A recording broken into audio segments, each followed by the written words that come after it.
திருப்பூர் மாவட்டம் உடுமலை அருகே எஸ்எஸ்ஐ கொலை வழக்கில் கைதான தந்தை மகன் இருவரும் நீதிமன்றத்தில் ஆஜர்படுத்தப்பட்டிருக்கிறார்கள். இது தொடர்பான அண்மை செய்தியை பார்த்து வருகிறோம்.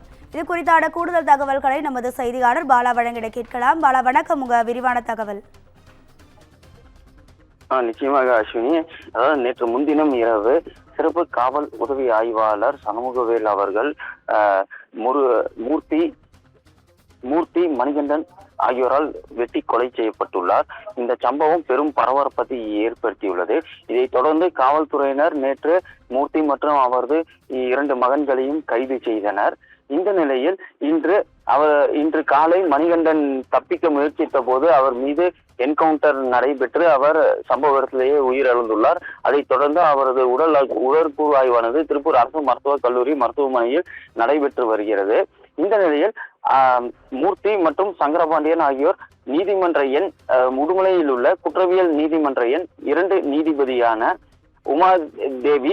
உமாதேவி தலைமையில் ஆஜர்படுத்தப்பட்டார். அதைத் தொடர்ந்து அவர்கள் இருவரும் வெளியே வரும்பொழுது எனது பையனை கொன்று விட்டார்கள், இன்று காலை அவரை உயிரோடு காண்பித்து விட்டு அவரை சுட்டு கொன்று விட்டார்கள், எங்களை போன்றவர்களை தான் காவல்துறையினர் என்கவுண்டர் செய்கிறது என்று அவர் நீதிமன்ற வளாகத்தில் தந்தை மூர்த்தி மற்றும் அவரது மற்றொரு மகனான தங்கபாண்டி ஆகியோர் பேசிவிட்டு சென்றனர். இதனால் அந்த உடுமலை நீதிமன்ற வளாகம் பெரும் பரபரப்பாக காணப்பட்டது. அஸ்வினி,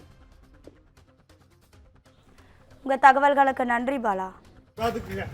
கண்ணை கட்டி கொண்டு போய் துறதுக்கு நாங்கதான் கிடைச்சுப்பா.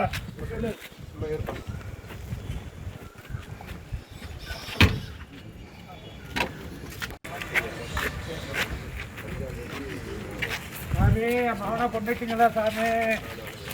சாமி உயிருக்கு ஆபத்துல எஸ்கார்டு எடுத்து போறவங்க தான் எங்க அந்தோட கொண்டுட்டாங்க. காலையில காப்பிட்டாங்க, இப்ப கொண்டு விட்டாங்க. எங்களுக்கு ஆபத்துனா காவல்துறை தான். இப்ப கூட்டு போறவங்க எஸ்கார்டு மட்டும் தான் எங்களுக்கு பாத்துக்குங்க. கண்ணை கட்டி கொண்டு போய் துறதுக்கு நாங்கதான் கிடைச்சுப்பா.